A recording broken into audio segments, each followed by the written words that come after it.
Doctor Baba Saheb Ambedkar open university.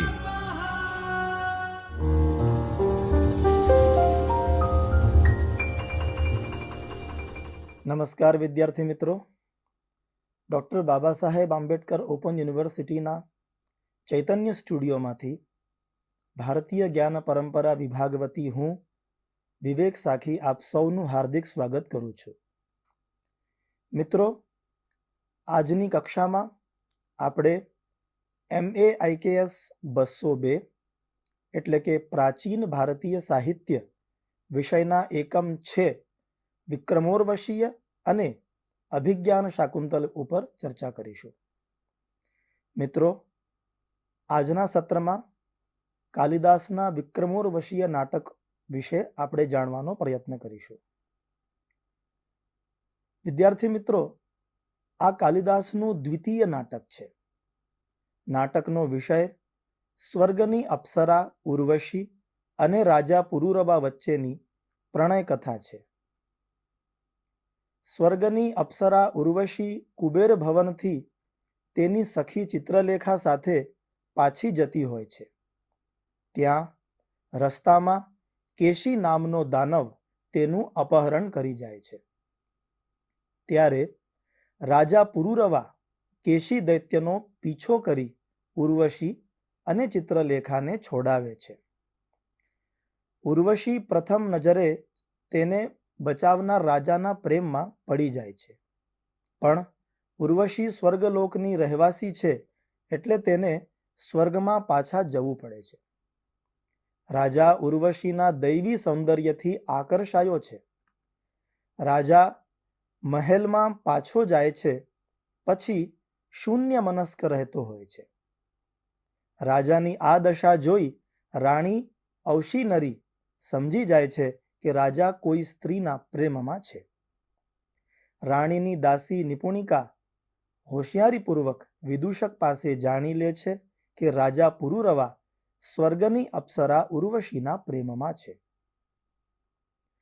સ્વર્ગમાં ગયેલી ઉર્વશી પણ રાજાને મળવા બેબાકડી બને છે અને અદૃશ્ય રહેવાય તેવી તિરસ્કારિણી વિદ્યાનો આશ્રય લઈ પૃથ્વીલોક પર પુરુરવાના રાજ્ય પ્રતિષ્ઠાનપુરમાં આવે છે.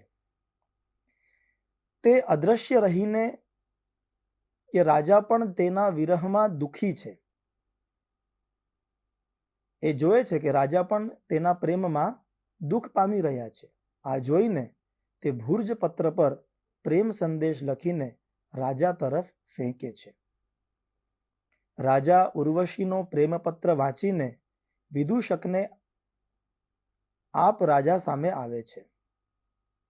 બંને પ્રેમીઓ પહેલીવાર હજુ મળ્યા જ હોય છે ત્યાં જ ઇન્દ્રનો દૂત સંદેશો લઈને આવે છે કે ઇન્દ્રની સભામાં નાટક ભજવાનું છે જેમાં ઉર્વશીએ અભિનય કરવાનો હોવાથી તેને સ્વર્ગમાં હાજર થવાનું રહેશે. આ સમાચાર મળતા ઉર્વશી સ્વર્ગમાં પાછી જાય છે. રાજાએ વિદૂષકને ઉર્વશીનો જે પ્રેમપત્ર સાચવવા આપ્યો હોય છે તે વિદૂષકની બેદરકારીને લીધે ઉડી જાય છે. રાજા અને વિદૂષક એ પ્રેમપત્ર શોધતા હોય છે ત્યાં જ રાણી ઔશીનરી આવે છે, જે પ્રેમપત્ર ઔશીનરીના પગ સાથે અથડાય છે અને તેના હાથમાં તે લે છે. ત્યારબાદ રાજાની હાલત મુદ્દામાલ સાથે પકડાયેલ ચોર જેવી થઈ જાય છે. રાજા રાણીને માનવાનો ખૂબ પ્રયત્ન કરે છે, રાણીને મનાવવાનો, પણ રાણી નારાજ થઈને ચાલી જાય છે. આ બાજુ સ્વર્ગમાં નાટક ભજવવા ગયેલી ઉર્વશીએ લક્ષ્મી સ્વયંવર નાટકમાં લક્ષ્મીનું પાત્ર ભજવવાનું હોય છે. આ નાટકમાં તેણે જ્યાં પુરુષોત્તમ એમ બોલવાનું હતું ત્યાં તે ભૂલથી પુરુરવા એમ બોલી જાય છે. તેની ભૂલ થતાં ભરત મુનિ તેને ગુસ્સેથી શાપ આપી દે છે. તું પૃથ્વીલોકમાં જતી રહે. બધા દેવોની હાજરીમાં ઉર્વશી બહુ ભોંઠી પડી જાય છે. ત્યારે ઇન્દ્ર ભરત મુનિને શાપ માફ કરવાની વિનંતી કરે છે. ત્યારબાદ ભરત મુનિ કહે છે કે જ્યારે ઉર્વશીથી ઉત્પન્ન થયેલ સંતાનનું મોં તેના પિતા જોશે ત્યારે ઉર્વશીનો શાપ પૂરો થશે. તેણે સ્વર્ગમાં પાછા આવવાનું રહેશે. ભરત મુનિના શાપને લીધે ઉર્વશી પૃથ્વી પર આવે છે. અહીં ફાયદો થાય છે કે ઉર્વશી સ્વર્ગમાં હતી ત્યારે પૃથ્વી પર રહેલા રાજાને જલ્દી મળી ન શકતી હતી, પણ હવે તો તે પૃથ્વી પર જ આવી ગઈ એટલે બંને પ્રેમીઓનું મિલન સરળતાથી થઈ શકે. ઉર્વશી અને પુરુરવાના મિલનમાં હજુ એક વિઘ્ન છે અને તે છે રાણી ઔશીનરી. આ વિઘ્ન પણ મહાકવિ કાલિદાસે પ્રિયાનુપ્રસાદન વ્રતના બહાને દૂર કર્યું છે. રાજાનો પ્રેમપત્ર પકડવાથી નારાજ થઈને ચાલી ગયેલી રાણી ઔશીનરીને થોડો સમય વીત્યા પછી પસ્તાવો થાય છે, એટલે તે પ્રિયાનુપ્રસાદન વ્રત કરે છે, જેમાં તે રાજાની પૂજા કરીને એવું જાહેર કરે છે કે રાજા જેને ચાહતા હોય અને જે કોઈ સ્ત્રી રાજાને ચાહતી હશે તો હું તેમની વચ્ચે વિઘ્નરૂપ બનીશ નહીં. આમ રાણી પણ પ્રિયાનુપ્રસાદન વ્રતના બહાને રાજા પુરુરવા અને ઉર્વશીના પ્રણય માર્ગમાંથી ખસી જાય છે. મિત્રો, ત્યારબાદ રાજા પુરુરવા અને ઉર્વશી ગંધમાદન પર્વત પર ફરવા જાય છે. ત્યાં રાજા કોઈ વિદ્યાધર કન્યાને ધ્યાનથી નિહાળી રહ્યા હોય છે. તે જોઈ ઉર્વશી રીસાઈ જાય છે અને ભૂલથી જ્યાં સ્ત્રીઓને પ્રવેશવાની મનાઈ છે તેવા કુમારવનમાં ઘૂસી જાય છે. કુમારવનમાં જતા વેત જ તે એક વેલી એટલે કે લતા બની જાય છે. આ બાજુ ઉર્વશીના અચાનક ગુમ થઈ જવાથી રાજા અત્યંત દુઃખી થઈ જાય છે અને ઉર્વશીને શોધતો અને પ્રલાપ કરતો વનમાં ભટકે છે. ત્યાં તેને એક લાલ ચળકતો મણી મળે છે અને આ મણી જે મળે છે એ કે તરત જ રાજા ઉર્વશી જેવા ઘાટવાળી વેલને જોઈ તેને ભેટે છે. ત્યાં તો તે વેલી ઉર્વશી બની જાય છે.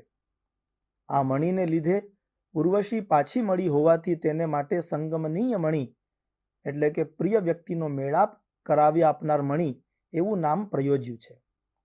આ મણીને લઈ જવાતો હતો ત્યારે તેને માંસનો ટુકડો સમજીને એક ગીધ ઉપાડી જાય છે. આગળ કથામાં રાજાના સૈનિકો ગીધની પાછળ દોડે છે, એટલામાં કોઈ ગીધને બાણ મારે છે. ગીધ મરી જાય છે અને સંગમનીય મણી પાછો મળે છે. ગીધને જે બાણ વાગ્યું હતું તેને રાજા ધ્યાનથી વાંચે છે. એમાં આ બાણ જેનું હોય છે તેનું નામ લખ્યું હોય છે. ઉર્વશીથી જન્મેલ પુરુરવા અઈલનો પુત્ર કુમાર આયુષ. આ વાંચતા જ રાજા ખુશ થાય છે, કારણ કે એ તેનો પોતાનો અને ઉર્વશીનો પુત્ર હોય છે. પણ રાજાને આશ્ચર્ય થાય છે કે પોતે ઉર્વશીને ક્યારેય સગર્ભા જોઈ નથી, તો આ સંતાન કેવી રીતે ઉત્પન્ન થયેલ છે. ઉર્વશી દૈવી સ્ત્રી અપ્સરા હોવાથી સગર્ભાના લક્ષણો દેખાતા નથી તેમાં. એટલામાં ચ્યવન ઋષિના આશ્રમમાંથી તાપસી એક કુમારને લઈને આવે છે અને જણાવે છે કે આણે આશ્રમમાં એક પક્ષીને મારી નાખ્યું છે, એટલે હવે તેને આશ્રમમાં રહેવાની છૂટ નથી. મિત્રો, ત્યારબાદ રાજાને સંગમનીય મણી મળ્યા પછી પુત્ર પણ મળે છે. રાજા પુરુરવા ઉર્વશીને આ પુત્ર છુપાવવાનું કારણ પૂછે છે. ત્યારે ઉર્વશી ભરત મુનિના શાપની વાત કરે છે કે રાજા જો તેના પુત્રનું મોં જોયું તો પોતે સ્વર્ગમાં પાછા જવું પડશે, પરંતુ હવે રાજાએ કુમાર આયુષને જોઈ લીધો એટલે ઉર્વશીએ સ્વર્ગમાં પાછા જવું પડશે. આ વાત જાણી રાજા દુઃખી થઈ જાય છે. ત્યાં ભગવાન નારદ આવે છે અને કુમાર આયુષનો રાજ્યાભિષેક કરે છે. આ ઇન્દ્રનો સંદેશો જણાવે છે કે પુરુરવા તો ઇન્દ્રને યુદ્ધમાં મદદ કરે છે. ઉર્વશી સ્વર્ગમાં જતી રહેવાથી જો રાજા શસ્ત્રો મૂકી દે તો ઇન્દ્રને ભવિષ્યમાં યુદ્ધ વખતે મદદ કોણ કરે? એટલે ઉર્વશીને આજીવન પુરુરવા પાસે જ રહેવા દો. નાટકના અંતે કુમાર આયુષનો રાજ્યાભિષેક અને પુરુરવા ઉર્વશીનું કાયમનું મિલન થાય છે, જે સુખદ અંત સાથે આ નાટક પૂરું થાય છે. મિત્રો, આ નાટકની એક નાનકડી સમીક્ષા જો આપણે જોઈએ તો આ નાટકનો નાયક પુરુરવા ધીર લલિત પ્રકારનો નાયક છે. કથાવસ્તુ જે છે તે વેદ, પુરાણ, મહાભારત અને કથા સરિત સાગરમાંથી લેવામાં આવ્યું છે, જેમાં કાલિદાસે ઘણા મૌલિક ફેરફારો કર્યા છે. ઔશીનરી વ્યવહારુ, સુંદર, ગૌરવશાળી સ્ત્રી છે. ઉર્વશી દિવ્ય નાયિકા છે.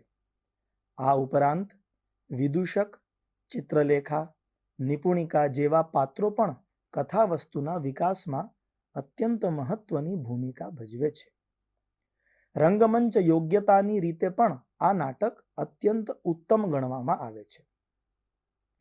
નાટકમાં ઉર્વશીના અપહરણનો પ્રસંગ, એકાવલી પ્રસંગ, ભૂર્જપત્ર પ્રસંગ, ભરત મુનિના શાપનો પ્રસંગ, ત્યારબાદ પ્રિયાનું પ્રસાદન વ્રત પ્રસંગ અને વિદ્યાધર દારિકાનો પ્રસંગ, સંગમનીય મણિનો પ્રસંગ વગેરેને લીધે કથાવસ્તુનો સહજ વિકાસ સાધ્યો છે. પુરુરવાના વિલાપોમાં તેની મનોવેદના ખૂબ સરસ રીતે વ્યક્ત થાય છે. આ પ્રસંગની એ વિશેષતા છે કે સમગ્ર અંકમાં રંગમંચ પર એકમાત્ર મનુષ્ય રાજા છે, પણ પ્રકૃતિના વિવિધ અંગો એટલે કે વૃક્ષો, ભ્રમર, મોર, નદી, કોયલ, રાજહંસ, ઇન્દ્રગોપ, ચક્રવાક પક્ષી, હરણ વગેરે જીવંત પાત્રની ભૂમિકા ભજવે છે. જીવંત પાત્ર તરીકે પ્રકૃતિનો વિનિયોગ એ કાલિદાસની એક વિશેષતા છે, જે અહીં સુપેરે જોવા મળે છે. સુંદર વર્ણનો જેમ કે ઉર્વશીના સૌંદર્યનું વર્ણન પણ અત્યંત આકર્ષક છે.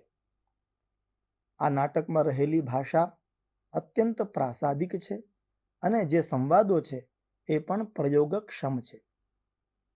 તો મિત્રો, આવી રીતે ભારતીય પ્રાચીન સાહિત્યમાં એકમ 6 વિક્રમોર્વશીય અને અભિજ્ઞાન શાકુંતલ પાઠની અંદર વિક્રમોર્વશીયની સંક્ષિપ્ત ચર્ચા આપણે આજની આ કક્ષામાં જોઈ. આ પાઠનો ઉત્તરાર્ધ આપણે આવનારી કક્ષામાં જોઈશું. ત્યાર સુધી આપ સૌને ધન્યવાદ. નમસ્કાર. स्वाध्यायः